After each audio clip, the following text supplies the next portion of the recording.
the weather is like this, but in a war, we don't choose the weather. No, it's raining today, so we don't go and go find the enemy. Doesn't matter. We're on the mud, on the rain, on the sun, and so that's why we are here, to remember the ones that came back from the war. Right. Can I just get how to spell your name correctly? My name is Pedro, Pedro Correa, Corrrea. Okay. So, like you said, you're pretty close partners with the Canadian military, the Legion, and those folks. Why does Remembrance Day here in Canada become a day where you also remember your service for your country? No, it's global. Global in Europe. It's on the 11 month of 11 hour. It's all over. And the poppies, we have the same thing. Maybe the medals are different from Portugal and here. I got from both sides because I was in a reserve for 2.5 years on a Fort Garry horse, and they don't need my services because I was going to try to teach what I learned in the jungle, but in that times on the 70s, you were not need for it. So I came home. I have honorable discharge, and here I am. Here you are. Yeah, here I am, and trying to get. We did our monument for the past, present, and future to remember our veterans that from 1961 to 74 in the 3 colonies of Angola, Mozambique, and Guinea. 10,000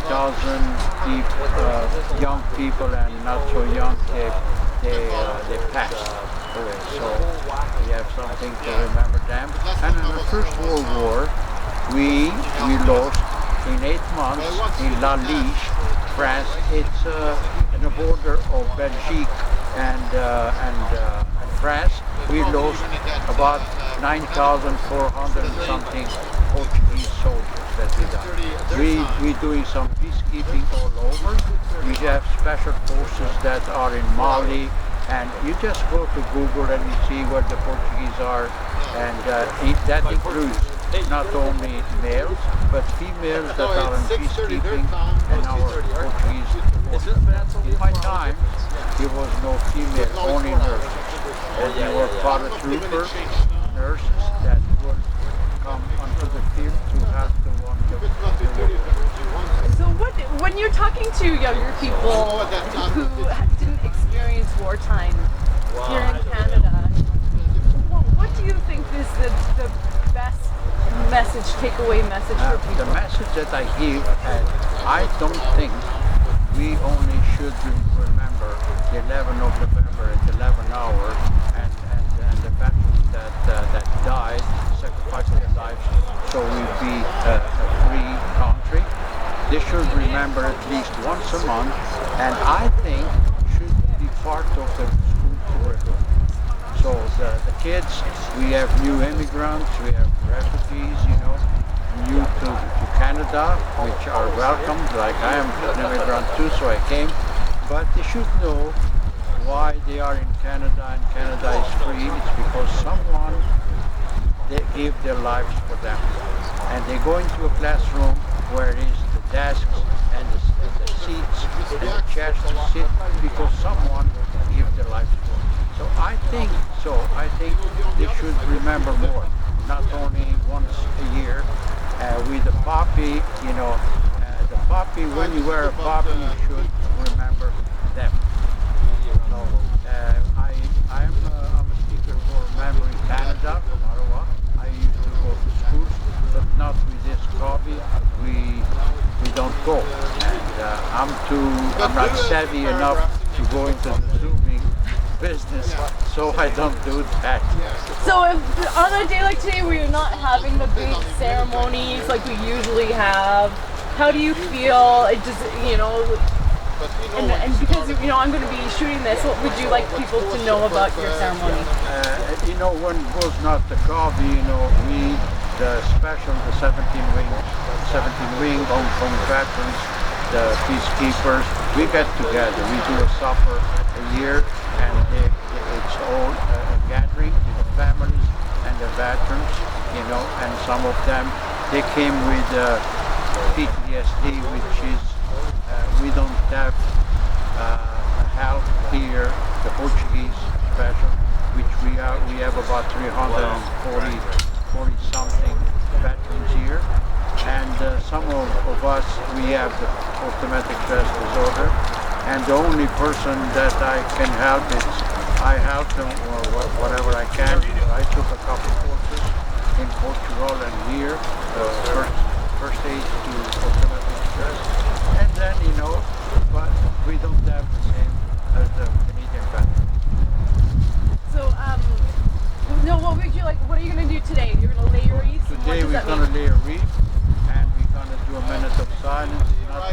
Not as much with a trumpet and with a piper, but we'll do our stuff. And why is it important to you to still do this today? It's important so we can remember that. At least once a year, we should come out. And as I say, the weather doesn't matter. As we don't choose the battleground. And who do you remember when you come up here? I remember some people, a couple of them from my platoon, and the other ones that they died. Remember, was from 61 to 74, almost 10,000. If you're going to Lisbon, Portugal, in Belém, you're going to see a big memorial with all the names there. So I remember them. I can see them, their faces. It's hard, not only me, but the other guys.